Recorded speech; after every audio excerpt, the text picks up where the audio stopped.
বাড়ি হয়েছে আমার বাড়িলে আমাকে ফোন দিয়া বাড়ি এটা হচ্ছে দোকানের কোড আর কি।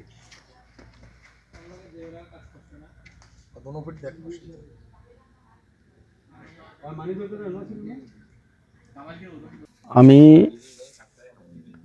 10টার দিকে বাসায় চলে আসছি। আসার পরে জামা কাপড় চেঞ্জ কইরা আমার ওয়াইফ আমার বাচ্চারে ঘুম পাড়াইতেছে। আমি দরজার বাইরে বাড়িয়া আমি আমার সিঁড়ির গোড়ায় দাঁড়ায় আমি কথা বলতেছি।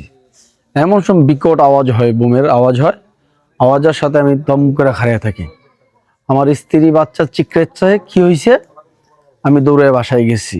যাওয়ার পরে আমার পাশের বাড়ি আছে, আমার ভাগনা সোহেল আছে, ওর মা উঠছে, ওরা সব উঠছে। ওঠার পরে আমি বিভিন্ন আমার বন্ধু বান্ধব এবং বড় ভাই বেরাদর সবাই খবর দেই। সবার আগে পুলিশে আমি ইনফর্ম করি, ওসি সাহেবকে ফোন দেই। ওসি সাহেব ফোন দেওয়ার সাথে সাথে পুলিশ পাঠায়, তখন আমি আসি।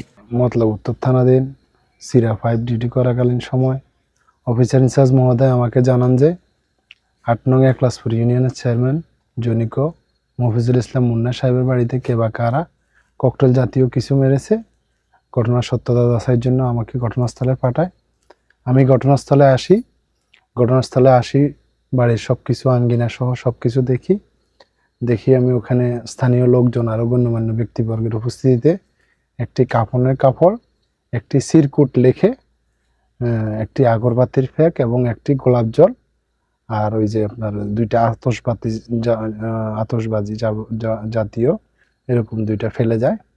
তো আমি ঘটনাস্থলে এগুলা জব্দ তালিকা মূলে জব্দ করি।